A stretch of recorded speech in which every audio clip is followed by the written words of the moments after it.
escribe Joaquín Costa un artículo en el Boletín de la Institución Libre de Enseñanza a finales del siglo XIX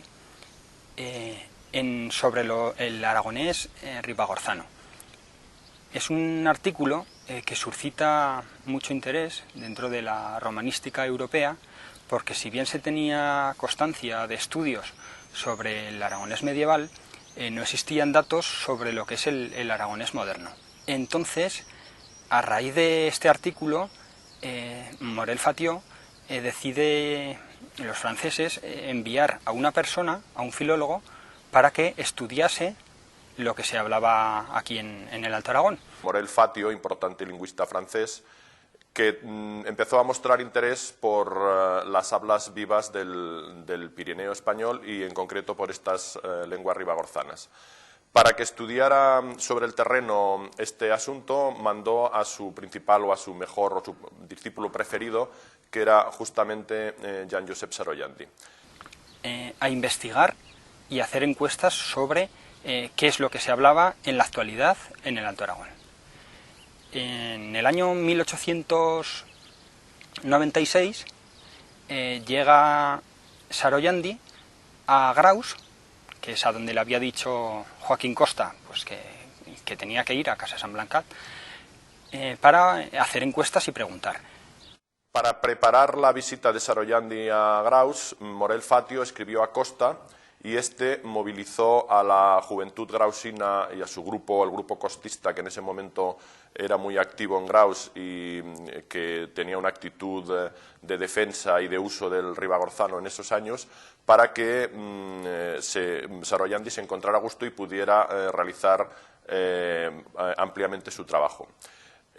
Cuando Saroyandi llegó a Graus, todo este grupo, con personajes ilustres de la villa ribagorzana como Marcelino Gambón, sobre todo Damaso Carrera, Vicente Mur, Vicente Solano, le facilitaron multitud de materiales e incluso le acompañaron a hacer excursiones. Está una temporada, unos meses, y de allí se traslada a hacer también encuestas y a recoger datos y a recoger pues dichos, tradición oral de Estadilla y de Fonza, aunque la base la tenía en Graus instalada, ¿no? Dado el alto nivel de las investigaciones que consigue, publica un resumen en una revista francesa y ya pues para el año siguiente ya viene a recorrer todo lo que es el Alto Aragón, ¿no? Y así empieza desde Ansó, Fago y ya hasta la zona de Benasque, de Benás, y va haciendo pues por todo el Pirineo encuestas. Luego ya bajaría por lo que son los somontanos y la Sierra de Guara, bueno, pues incluso hasta Biel, a la zona de las Altas Cinco Villas, ¿no? Al cabo de unas semanas de estancia, Saroyandi ya dominaba bastante bien la gramática ribagorzana e incluso, como dice el propio Costa en estudios posteriores, hablaba el ribagorzano casi con la misma corrección que los propios nativos o lugareños. En esta primera estancia, que tanto él como Morel Fatio escribieron a Costa dándole las gracias por lo bien que le habían recibido y por la gran acogida que en Ribagorza tuvo, hasta el punto de que en los siguientes 12 o 13 años, hasta 1913 prácticamente, sus visitas son continuas en todos los veranos.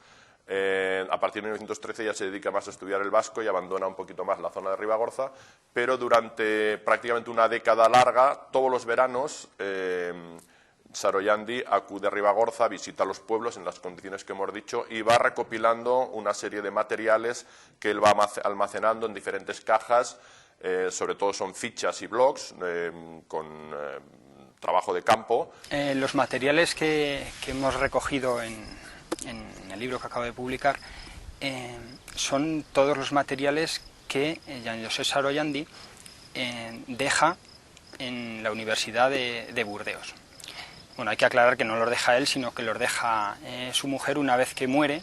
Me entero de que ese fondo está en la Universidad de Burdeos, me pongo en contacto con ellos y dado el interés, pues yo ya durante 5 años voy una serie de meses pues a transcribir todos los materiales y para posteriormente darles forma de estudio, ¿no? En esta primera visita, como en las posteriores, se acercaba a los pueblos andando. Lógicamente tenemos que situarnos en la época, era una época en la que no existían apenas carreteras, ni siquiera las pistas que hoy conocemos para vehículos, y él se desplazaba a las diferentes poblaciones andando o en mulo o en burra. Jean Josep Sorollandi, desde 1920-1922, está dando clases de aragonés en París.